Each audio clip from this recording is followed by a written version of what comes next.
నమస్కారం N9 news కి స్వాగతం. హెడ్లైన్ చూద్దాం.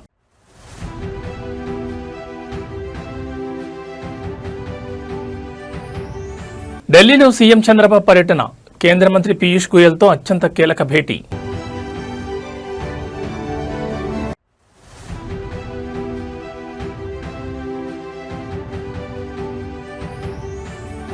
పొగాకు వేలం కేంద్రాల వద్ద భగ్గుమన్న రైతులు, వ్యాపారుల సిండికేట్పై తీవ్ర ఆగ్రహం.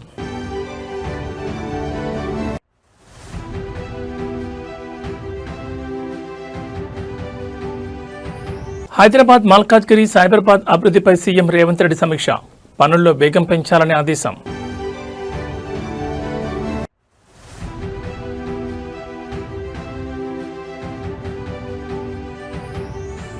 అమెరికాలో ఉన్న రైతులే పరమావధి, ములుగు రైతులతో ఫోన్లో మాట్లాడిన మంత్రి సీతక్క. ఇక డీటెయిల్స్ చూస్తే ఆంధ్రప్రదేశ్ రాష్ట్ర సమగ్ర అభివృద్ధి మరియు పారిశ్రామిక పురోగతి లక్ష్యంగా ముఖ్యమంత్రి చంద్రబాబు నాయుడు ఢిల్లీలో బిజీగా గడుపుతున్నారు. ఈ పర్యటనలో భాగంగా కేంద్ర వాణిజ్య పరిశ్రమల శాఖ మంత్రి పీయూష్ గోయల్తో సీఎం చంద్రబాబు అత్యంత కీలక సమావేశం నిర్వహించారు. రాష్ట్రానికి నూతన పెట్టుబడులు తీసుకురావడం, పారిశ్రామిక వృద్ధిని వేగవంతం చేయడంపై ఇరు నేతలు కూలంకషంగా చర్చించారు.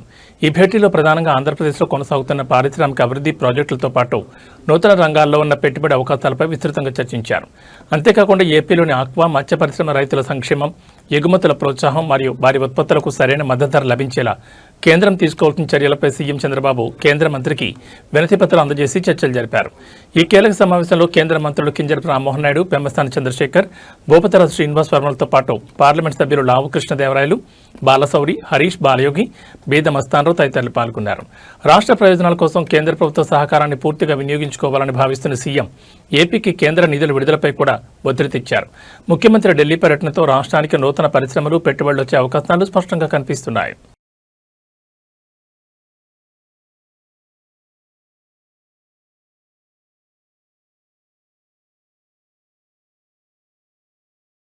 రాష్ట్రంలో పొగాకు రైతులు తీవ్ర ఆందోళనలో మునిగిపోయారు. ఎగుమతిదారులు ఆర్డర్ లేవనే సాకుతో తమను తీవ్రంగా మోసం చేస్తున్నారంటూ పొగాకు రైతు మారెళ్ల బంగారబాబు తీవ్ర ధ్వజమెత్తారు.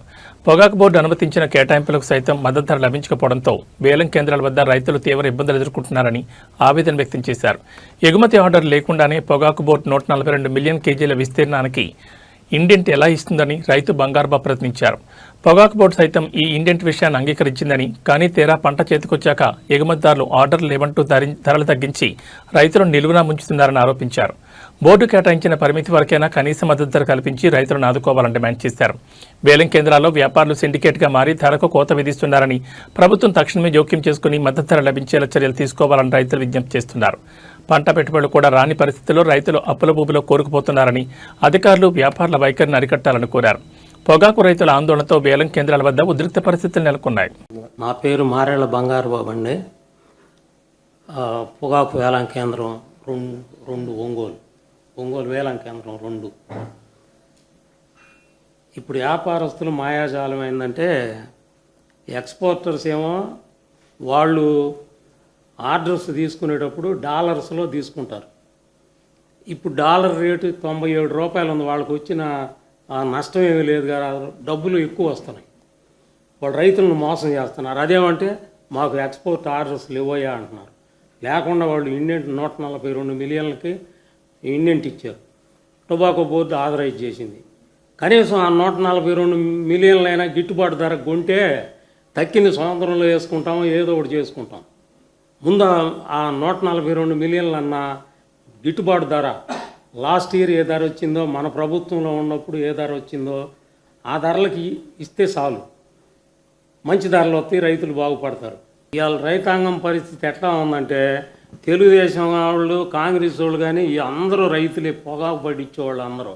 ఆ పార్టీ ఈ పార్టీ అని కాకుండా మీ జగన్మోహన్ రెడ్డిని దేశరాండయ్యా మాకు ధరలు వస్తాయి అని అంటున్నారు అందరూ. ఎక్కడ పట్టినా ఇదే గోల. మీరు జగన్మోహన్ రెడ్డి గారిని అన్న దేశరాండయ్యా మేము గెట్టున పడతాము, ఆయన ప్రభుత్వంలో మంచి ధరలు వచ్చినాయి, రైతాంగం అంతా బాగుపడ్డారు, వర్షాలు కురిసినాయి, బాగా పొగాకు మంచి రంగు వచ్చింది, అన్నీ చేసినాయి. ఇప్పుడు చంద్రబాబు వచ్చాడు, వానలు పోయినాయి, అన్నీ పోయినాయి, పండించిన పంటకి ఏ పంటకి గిట్టుబాటు ధర లేదు అని చెప్తా ఉన్నారు అందరూ.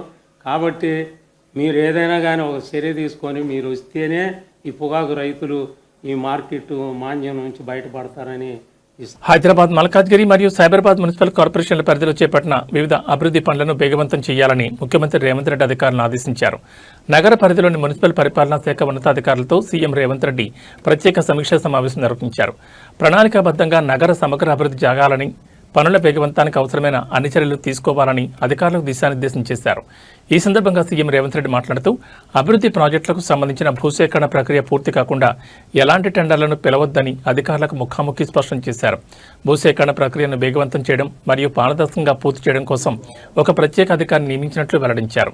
నగరంలో చేపడుతున్న వివిధ పనుల పురోగతిని ఎప్పటికప్పుడు పర్యవేక్షించాలని సూచించారు. అలాగే సైబరాబాద్ కార్పొరేషన్ పరిధిలో ఏర్పాటు చేయనున్న మాజీ ప్రధానమంత్రి డాక్టర్ మన్మోహన్ సింగ్ విగ్రహం మరియు జంక్షన్ అభివృద్ధి పనులను త్వరగా పూర్తి చేయాలని స్పష్టం చేశారు. 3 కార్పొరేషన్ల పరిధిలో అభివృద్ధి ప్రాజెక్టులకు ఆటంకం కలగకుండా వివిధ శాఖల మధ్య సమన్వయం పెంచేలా సమావేశాలు నిర్వహించాలని సీఎం ఆదేశించారు. గ్రేటర్ హైదరాబాద్ ముఖ చిత్రాన్ని మార్చేలా ప్రభుత్వం తీసుకుంటున్న ఈ నిర్ణయాలతో నగరంలో అభివృద్ధి పనులు వేగవంతం కానున్నాయి. ప్రస్తుతం అమెరికా పర్యటనలో ఉన్న తెలంగాణ పంచాయతీరాజ్ సీతక్కగా అందరూ పిలుచుకునే మంత్రి అనసూయ సరిహద్దులు దాటినా తన నియోజకవర్గ రైతుల సంక్షేమాన్ని మరవలేదు. ములుగు జిల్లాలోని వివిధ గ్రామాల రైతులతో ఆమె స్వయంగా ఫోన్లో మాట్లాడారు. నియోజకవర్గంలో పంటల సాగు పరిస్థితి, కురుస్తున్న వర్షాలు మరియు చెరువులు, కుంటల్లో నీటి నిల్వలపై వివరంగా ఆరా తీసి వారికి కొండంత భరోసా ఇచ్చారు. కొద్ది రోజులుగా వర్షాభావ పరిస్థితుల పట్ల రైతులు ఆందోళన చెందొద్దని, రాబోయే రోజుల్లో విస్తారంగా వర్షాలు కురిసే అవకాశం ఉందంటూ మంత్రి సీతక్క రైతుల్లో ఆశలు నింపారు. ప్రతి వర్ష బోటును వడిసిపట్టి భూగర్భ జల మట్టాలను పెంచడమే లక్ష్యంగా ప్రభుత్వం చేపట్టిన జలసిరి కార్యక్రమాన్ని ప్రస్తావించారు. ములుగు జిల్లాలోని ప్రతి గ్రామంలోనూ జలసిరిని ఒక ప్రజా ఉద్యమంలో చేపట్టి విజయవంతం చేయాలని ప్రజాప్రతినిధులకు, గ్రామస్తులకు పిలుపునిచ్చారు. రైతులకు సాగునీరు, విత్తనాలు, ఎరువుల కొరత లేకుండా ముందస్తు చర్యలు తీసుకోవాలని వ్యవసాయ, పంచాయతీరాజ్ శాఖ అధికారులను సీతక్క ఆదేశించారు. సుదూర తీరంలో ఉన్నప్పటికీ తమ సమస్యల పట్ల స్పందిస్తూ క్షేత్రస్థాయి పరిస్థితులపై ఫోన్ చేసి మాట్లాడడం పట్ల ములుగు నియోజకవర్గ రైతులు, ప్రజలు తీవ్ర సంతోషం వ్యక్తం చేస్తున్నారు. అమెరికా పర్యటనలోనూ ప్రజా సంక్షేమే పరమావధిగా వ్యవహరిస్తున్న మంత్రి సీతక్క ఫోన్ కాల్ నెట్టింట వైరల్గా మారింది.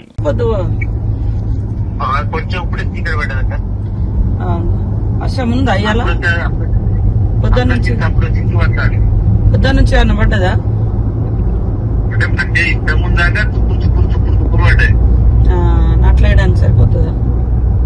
నాట్లేయడానికి సరిపోతుంది. ఏమన్నా రేపు వర్షం పడకపోతే పెట్టాలి. Okay okay. ఇప్పుడైతే పొలాలకు ఇట్లా అంత ఇబ్బంది ఏం లేదు కదా? ఇబ్బంది లేదు, ఏ ఇబ్బంది లేదు. సరే సరే. వాటర్ మొన్న రాత్రి బాగా పడ్డట్టుంది కదా? నిన్న రాత్రి, ఈ రోజు రాత్రి కంటే మొన్న నైట్ బాగా పడ్డదా? నిన్న రాత్రి బాగా పడ్డది. నిన్న రాత్రి తెల్లర వరకు ఎక్కడ చూసినా జలమయ్యాయి రావుక చెరువు. ఓకే ఓకే సరేనా, చూసుకోండి. ఏదన్నా అవసరం ఉంటే నిన్న నేను ఉత్తమన్నతో కూడా మాట్లాడినా, వాళ్ళు కూడా ఈఎన్సీకి ఇట్లా చెప్పి పెట్టారు రెడీగా, అవసరం ఉన్నప్పుడు ఇప్పుకుంటారు. Okay okay. కేంద్రంలో నరేంద్ర మోడీ ప్రభుత్వంపై లోక్సభ ప్రతిపక్ష నేత రాహుల్ గాంధీ మరోసారి తీవ్రస్థాయిలో విరుచుకుపడ్డారు. దేశంలోని ప్రతి విద్యార్థి, పోలీసులు మరియు సామాన్య ప్రజలంతా మోదీ ప్రభుత్వం దిగిపోవాలని కోరుకుంటున్నారని సంచలన వ్యాఖ్యలు చేశారు. లోక్సభ ప్రతిపక్ష నాయకుడిగా కోట్లాది మంది భారతీయుల ఆకాంక్షలకు, వారి గొంతుకకు ప్రతిరూపంగా నిలవడమే తన బాధ్యతని ఆయన స్పష్టం చేశారు. దేశవ్యాప్తంగా వివిధ వర్గాల నుంచి వ్యక్తమవుతున్న నిరసనలు, ఆందోళనలను ప్రస్తావిస్తూ రాహుల్ గాంధీ కేంద్ర ప్రభుత్వ తీరును తీవ్రంగా ఎండగట్టారు. మోదీ పాలన పట్ల విద్యార్థులు, యువత తీవ్ర అసంతృప్తితో ఉన్నారని, దేశంలో మార్పు రావాల్సిన అవసరం ఉందని ప్రజలంతా స్పష్టంగా చెప్తున్నారని పేర్కొన్నారు. అణచివేత ధోరణిని వీడి ప్రజల నిరసన కాలాన్ని గుర్తించాలని డిమాండ్ చేశారు. దేశ ప్రజల హక్కులు, భవిష్యత్ పరిరక్షణ కోసం తాను ఎలాంటి పోరాటానికైనా సిద్ధంగా ఉన్నానని రాహుల్ గాంధీ స్పష్టం చేశారు. ప్రజా సమస్యలపై గళం విప్పే క్రమంలో తాను ఎంతటి మూల్యాన్నైనా చెల్లించడానికి సిద్ధమని తేల్చి చెప్పారు. ప్రతిపక్ష నాయకుడిగా ప్రజల భావాలను, నిరసనలను పార్లమెంట్ లోపల వెలుపల బలంగా వినిపిస్తానని పునరుద్ఘాటించారు. రాహుల్ గాంధీ చేసిన ఈ వ్యాఖ్యలతో జాతీయ రాజకీయాల్లో తీవ్ర దుమారం రేగుతోంది. पुलिस वाले थोड़ा मतलब मुझे घसीट के ले गए, बट कान में कह रहे थे कि इस सरकार को हटाइए. मैं राजस्थान का हूं, इनको हटाइए. हम सिर्फ वर्दी पहने हैं. दूसरा कह रहा है मैं हरियाणा का हूं, इनको हटाइए. तो that sentiment is there and सच्चाई everybody knows. This is a crime that is been done to the future of our country. This is a crime that is being done to the people we love. हम पूरा support कर रहे हैं छात्रों के आंदोलन को, ठीक है? हम पूरा सपोर्ट कर रहे हैं. हमें लगा कि अगर हिंदुस्तान के स्टूडेंट्स सड़क पे हैं तो ऑपोजिशन को भी सड़क पे होना चाहिए. My job is to express the will of India's people. Whether it is the will of the students, whether it is the will of young people, whether it is the will of the farmers, this is the job that I'm supposed to do as leader of opposition. I'm supposed to become an expression of the voice of India's people. I'm supposed to bring attention to where pain is being felt. These are very small costs. తిరుపతిలో మాజీ MLA Bhumana Karunakar Reddy కుటుంబానికి చెందిన private స్థలం వద్ద తీవ్ర ఉద్రిక్త వాతావరణం నెలకొంది. ఎలాంటి ముందస్తు నోటీసులు ఇవ్వకుండా కోర్టు ఆదేశాలను ఉల్లంఘిస్తూ అధికారులు భారీగా పోలీసు బలగాలతో భూములకు ప్రవేశించారని వైఎస్ఆర్సీపీ నాయకులు తీవ్ర ఆగ్రహం వ్యక్తం చేశారు. ప్రహారీ గోడను కూల్చివేయడానికి, చెట్లను ధ్వంసం చేయడానికి యత్నించడం అధికార దుర్వినియోగమేనంటూ భూమన అభినయ్ రెడ్డి అధికారులను నిలదీశారు. గతంలోని ఈ భూమికి సంబంధించి న్యాయస్థానం స్పష్టమైన ఆదేశాలు ఇచ్చిందని, పూర్తిస్థాయి సర్వే నిర్వహించి హద్దులు చూపించారని కోర్టు పేర్కొన్నప్పటికీ అధికారులు సర్వే నివేదిక ఇవ్వలేదని భూమన కుటుంబం తెలిపింది. అకస్మాత్తుగా జేసీబీలతో వచ్చి ప్రహారీ గోడను కూల్చేందుకు యత్నించగా ప్రశ్నించడానికి వెళ్లిన భూమన అభినయ్ను పోలీసులు సొంత స్థలంలోకి వెళ్లకుండా అడ్డుకోవడం కలకలం రేపింది. అక్కడున్న ఆర్డీఓ, తహసీల్దార్లను నోటీసులపై నిలదీయగా అధికారులు సమాధానం చెప్పలేకపోయారని వైఎస్ఆర్సీపీ పేర్కొంది. ప్రభుత్వ వైఫల్యాలను ఎత్తి చూపుతూ ప్రశ్నిస్తున్నందుకే మాజీ ఎమ్మెల్యే భూమన కరుణాకర్ రెడ్డిని, అభినయ్ రెడ్డిని లక్ష్యంగా చేసుకుని వేధింపులకు దిగుతున్నారని నేతలు మండిపడ్డారు. అధికార బలంతో గోడలను కూల్చివచ్చేమో గానీ ప్రజల తరపున ప్రశ్నించే గొంతులను అణచలేరని స్పష్టం చేశారు. చట్టాన్ని ఉల్లంఘించి చేస్తున్న ప్రతి చర్యకు ప్రజాస్వామ్యబద్ధంగానే పోరాడి సమాధానం చెప్తామని హెచ్చరించారు. భూమన కుటుంబ స్థలం వద్ద పోలీసుల మోహరింపుతో తిరుపతి రాజకీయాలు ఒక్కసారిగా వేడెక్కాయి.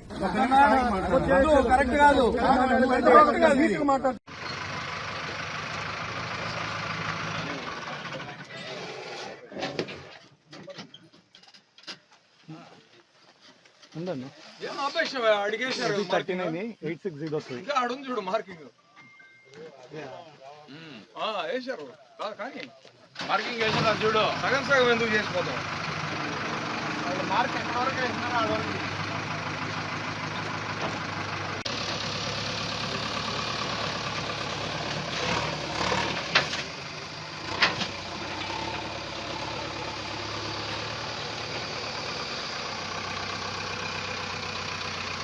వైఎస్ఆర్సీపీ నేత మాజీ మంత్రి సీదిరి అప్పలరాజు అరెస్టు వ్యవహారంలో ఆయన భార్య శ్రీదేవి సంచలన వ్యాఖ్యలు చేశారు.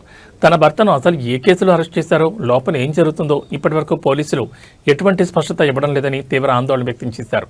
రాష్ట్రంలో లా అండ్ ఆర్డర్ పూర్తిగా క్షీణించిందని, ప్రజాస్వామ్యం ఎక్కడికి వెళుతుందో అర్థం కావడం లేదని ప్రభుత్వాన్ని, పోలీసుల తీరును ఆమె తీవ్రంగా తప్పుబట్టారు. అరెస్ట్ చేసిన సమయంపై రకరకాల ప్రచారాలు చేస్తున్నారని, న్యాయవాది లోపలికి వెళ్ళినప్పటికీ పోలీసుల నుంచి సరైన సమాచారం రావడం లేదని శ్రీదేవి ఆవేదన వ్యక్తం చేశారు. అక్కడ మోహరించిన పోలీస్ బెటాలియన్ అంతా బయటి ప్రాంతాల నుంచి వచ్చిన వారేనని, పెద్ద పెద్ద కేసులను హైలైట్ చేస్తూ ప్రభుత్వం ప్రజలను తీవ్ర భయాందోళనకు గురిచేస్తోందని ఆరోపించారు. లోపల జరుగుతున్న సమాచారం ఏది బయటకు రాకుండా గోప్యంగా ఉంచుతున్నారని మండిపడ్డారు. ఇలాంటి కక్ష సాధింపు చర్యలు పక్కన పెట్టి ప్రజా సమస్యలపై దృష్టి పెట్టాలని శ్రీదేవి హితో పలికారు. ముఖ్యంగా రాష్ట్రంలో జరుగుతున్న రోడ్డు ప్రమాదాల్లో మరణిస్తున్న ప్రతి పేద కుటుంబానికి ప్రభుత్వం 10 లక్షల ఎస్క్రిషి అందించి ఆదుకోవాలని విజ్ఞప్తి చేశారు. రాజకీయంగా వేధించడమే లక్ష్యంగా పోలీసులు చట్టవిరుద్ధంగా ప్రవర్తిస్తున్నారని ధ్వజమెత్తారు. మాజీ మంత్రి సీదిరి అప్పలరాజు అరెస్ట్ మరియు ఆయన భార్య శ్రీదేవి వ్యాఖ్యలతో ఏపీ రాజకీయాల్లో తీవ్ర దుమారం రేగుతోంది.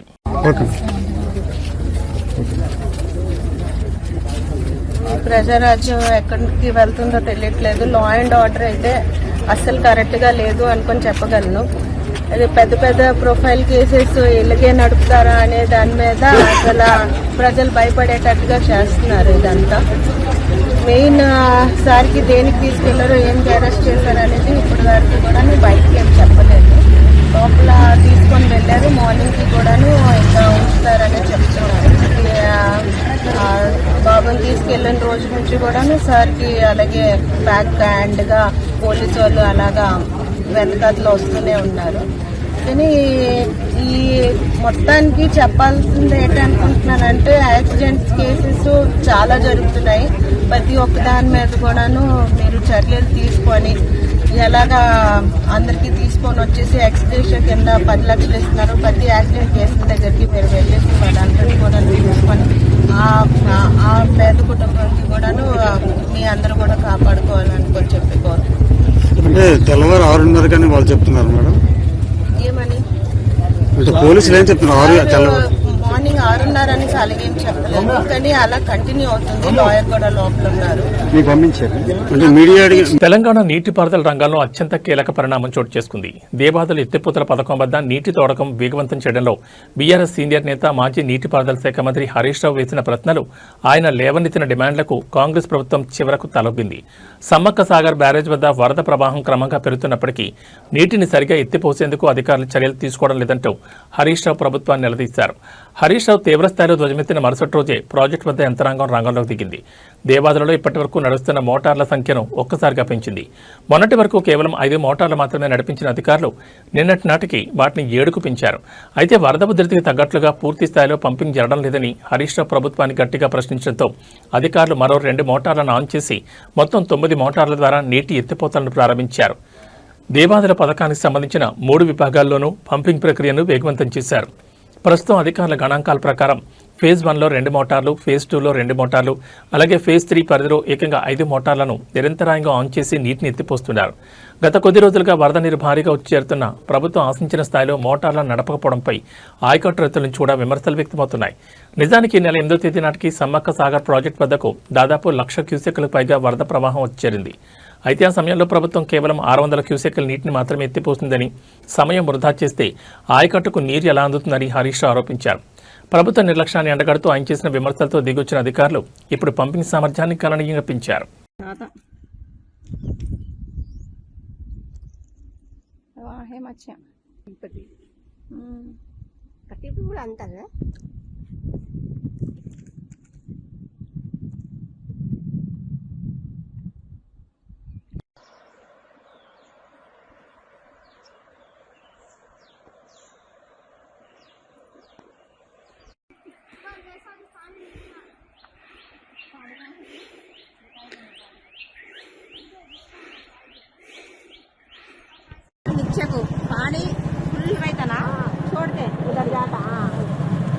రాష్ట్రంలో కురుస్తున్న వర్షాలు, సాగునీటి లభ్యతపై కాంగ్రెస్ సీనియర్ ఎమ్మెల్యే కడియం శ్రీహర్ చేసిన వ్యాఖ్యలు తీవ్ర చర్చనీయాంశంగా మారాయి.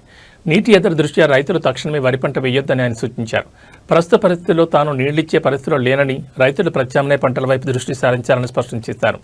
వరి పంటకు బదులుగా తక్కువ నీటితో పండే కందులు, పెసర్లు లాంటి ప్రత్యామ్నాయ పంటలు వేసుకోవాలని కడియం శ్రీహరి రైతులకు విజ్ఞప్తి చేశారు. ఒకవేళ ఖచ్చితంగా వరి పండించాలనుకునే రైతులు కనీసం ఒక వారం రోజుల పాటు వేచి చూడాలని సూచించారు.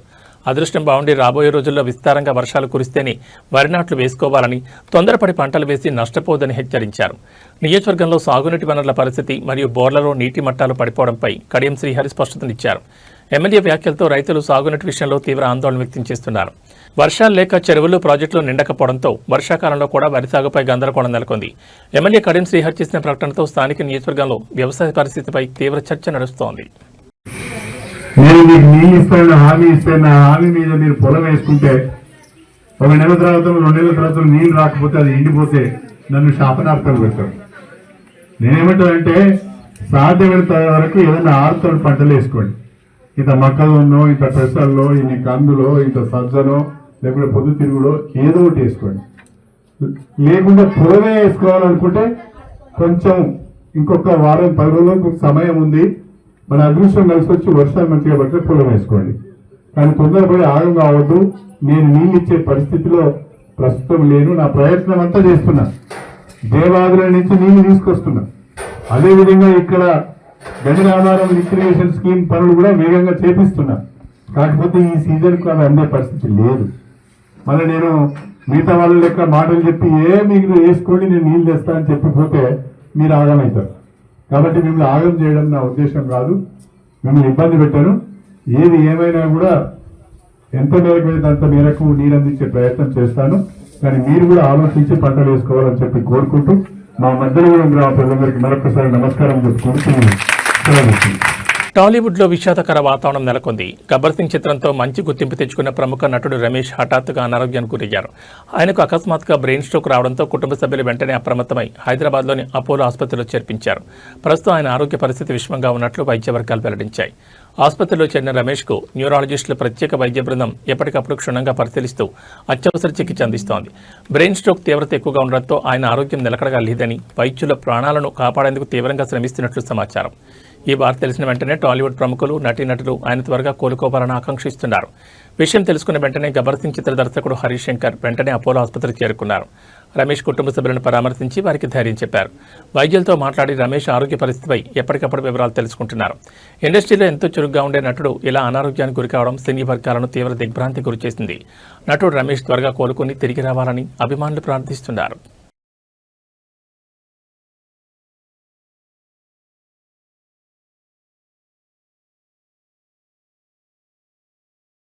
దేశ రాజధాని న్యూఢిల్లీలోని జంతర్ మంతర్ వద్ద ఈ నెల 20 జరిగిన సీజేపీ ర్యాలీలో చోటు చేసుకున్న తీవ్ర ఉద్రిక్తతలకు సంబంధించిన సంచలన సీసీటీవీ దృశ్యాలు వెలుగులోకి వచ్చాయి. నిరసనకారులు భద్రతా దళాలు లక్ష్యంగా చేసుకుని విచక్షణారహితంగా రాళ్లదాడికి పాల్పడిన దృశ్యాలు ఆ వీడియోలో స్పష్టంగా కనిపిస్తున్నాయి. ఘటనపై రంగంలో దిగిన పోలీసులు బయటకు వచ్చిన సీసీటీవీ ఫుటేజ్ నిజమైందేనని ధృవీకరించినట్లు సమాచారం. బయటకు వచ్చిన దృశ్యాల ప్రకారం ర్యాలీలో పాల్గొన్న నిరసనకారులు ఉన్నపళంగా ఉగ్రరూపం దాల్చి పోలీసులు మరియు ర్యాపిడ్ యాక్షన్ ఫోర్స్ సిబ్బందిపైకి రాళ్లు రూపారు. అకస్మాత్తుగా జరిగిన దాడితో భద్రతా సిబ్బంది ప్రాణాలు కాపాడుకునేందుకు పరుగులు తీయాల్సిన పరిస్థితి ఏర్పడింది. నిరసనకారుల రాళ్లదాడి దాటికి సమీపంలో ఉన్న పెట్రోల్ బంక్, చుట్టుపక్కల దుకాణాల అద్దాలు పూర్తిగా ధ్వంసమయ్యాయి. జంతర్ మంతర్ పరిసర ప్రాంతాల్లోని పలు సీసీటీవీ కెమెరాల్లో నమోదైన ఈ విజువల్స్ ను పోలీసులు క్షుణ్ణంగా పరిశీలిస్తున్నారు. రాళ్లదాడికి పాల్పడిన వారిని, విధ్వంసానికి పూనుకున్న వారిని సీసీటీవీ ఫుటేజ్ ఆధారంగా గుర్తుపట్టి చట్టపరమైన చర్యలు తీసుకునేందుకు ఢిల్లీ పోలీసులు వేగంగా అడుగులు వేస్తున్నారు. జంతర్ మంతర్ వద్ద వెలుగు చూసిన ఈ సీసీటీవీ దృశ్యాలు ఇప్పుడు జాతీయ స్థాయిలో తీవ్ర కలకలం రేపుతున్నాయి.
హైదరాబాద్ బులియన్ మార్కెట్లో ఇవాళ బంగారం ధరలు మళ్లీ పెరిగాయి. అంతర్జాతీయ మార్కెట్లో పరిస్థితులు, దేశీయంగా డిమాండ్ పెరగడంతో పసిడి ధరలు మళ్లీ గరిష్టాల వైపు పరుగులు తీస్తున్నాయి.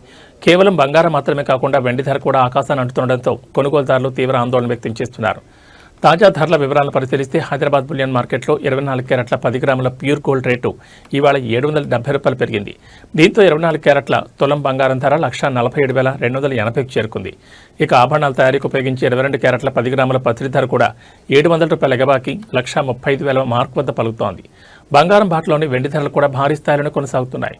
మార్కెట్లో ప్రస్తుతం కేజీ వెండి ధర 2,45,000 వద్ద విక్రయమవుతోంది.